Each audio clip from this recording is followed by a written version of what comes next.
Welcome back to another video. Today we're going to be talking about how I feed my horses. Feeding horses can be a stressful time. Horses can fight, they can be in your space, they can be pushy. I'm going to show you a few ways that I get my horses to show patience, be respectful right before I feed them. Typically it wouldn't be safe to be around horses while they're eating, but because they know I'm the leader and there's no questions about that because of the way I prepare them to eat their feed, they are never going to kick me, they're never going to hurt me. So even though they're pretty curious, they're pretty excited about their feed, they're not running me over, fighting with each other, they're being patient, and they're just kind of wondering why it's taking me so long to feed them today. There's always a leader horse, there's always a horse that's not the leader horse. First of all, I'm just going to back him up a little bit, get him to respect my space a touch. Now, I don't typically use this whip for this, but I'll just use it today to show you kind of how I would teach horses to respect my space and to be well behaved around the feed.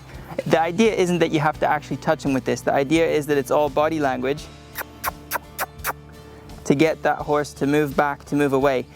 As you can see, Tango is a little bit more afraid than Comet. Comet's more tame, he's more used to me.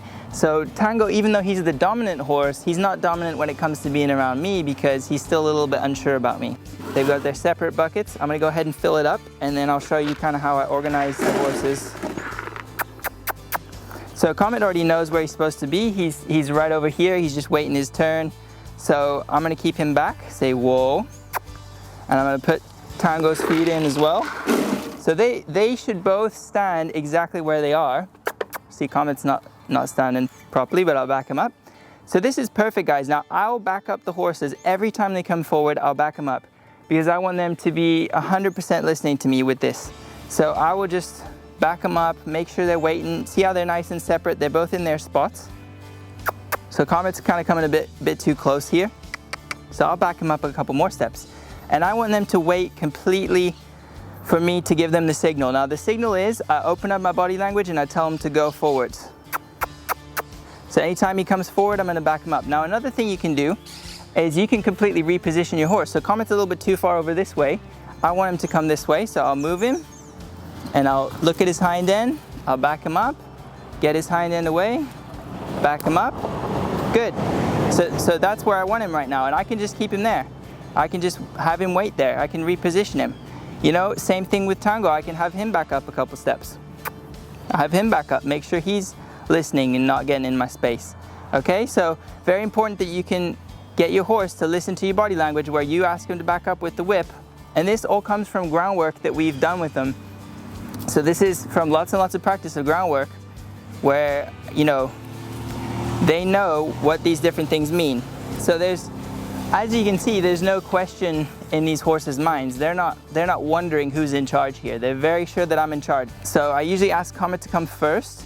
On the pecking order, he's on the bottom. So if he gets a little bit more food, like even if it's just a mouthful more, that'll help him later because sometimes Tango will push him off his bucket and stuff like that. So what I'll do, it's really simple. I'll just open up my body language and tell him, good boy. Stroke him on the neck with my stick if I have it. If I don't have it, I'll just stroke him with my hand like that. Now you can see Tango's still waiting for his cue. So I'll come over here.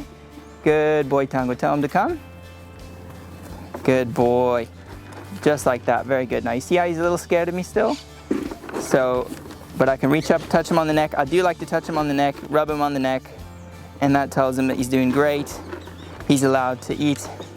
Very, very good. So one thing, guys, that I will say is I always try to rub on my horses, check on them while they're eating, so it becomes a thing that I'm around them while they're eating. And because they have no question about who's in charge with this, they're not going to kick me, because the only time that your horse would kick you, and I've been kicked by a young filly once with both back legs in the ribs, and that hurt really, really bad. And that was because I didn't worry about getting them to back up, getting them to wait. I just didn't care. I was just feeding all my horses. I had 5 horses at the time, so it was a bit hard to get them all to be well behaved. I will say that if you've got 2, 3, 3's probably the limit. If you got more than 3, this is a little bit tricky to do. But if you've got a couple horses, you've got 1 horse, and you want them to be calm while they're eating next to each other, you can see that they're respecting each other's space. They're not swapping buckets. And you can also see, you know, obviously Tango's a little bit nervous around me, but he's letting me touch him. So this is perfect, guys. This is exactly what we want from our horses. We want them to you know, be chilled out, be relaxed, and enjoy their food. So as you can see, guys, I can walk up here, mess with Tango, stroke on him while he's eating, and he's still quite a ways away from the other horse.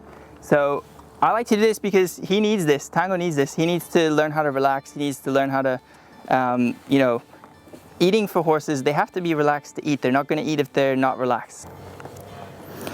They got their separate feeding spots.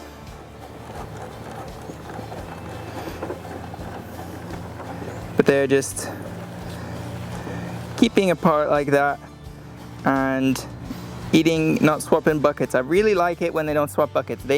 You'll even notice that their buckets are on different heights. Now I'm obviously just using the gate at this pasture. I'm not even using like a fancy feeding place or anything. This is just on a gate. But you can see that the buckets are at different heights, and I find that if you put them at different heights and they get used to eating at different heights, then that also helps them not to swap, because they just realize, you know what, this is the height that I always eat at, and so I won't swap buckets. Very good. So they're almost done probably, because they eat like their life depends on it, like they never get any grass. And this is just an extra supplemental thing. This is just some well-balanced pellets that I'm giving them.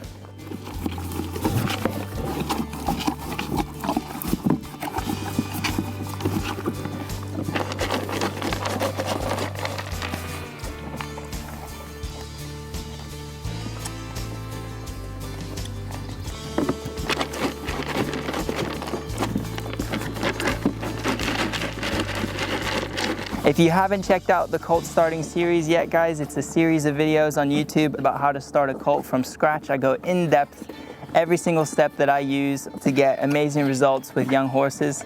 So go ahead and check that out, guys. The link will be in the description. It really makes it so much simpler and so much easier when your horses learn to be respectful, move out of your space, listen to you, back up, stay apart. It just helps the routine so much, makes everything so much smoother. And even if I'm in a rush, my horses still respect my space, and I can get in here, feed them, get out of here.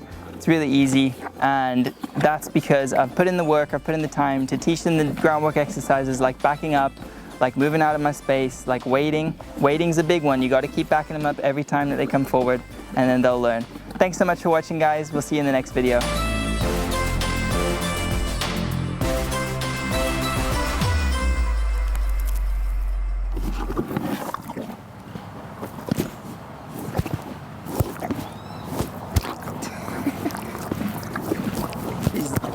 He's not too happy about the microphone on his chin.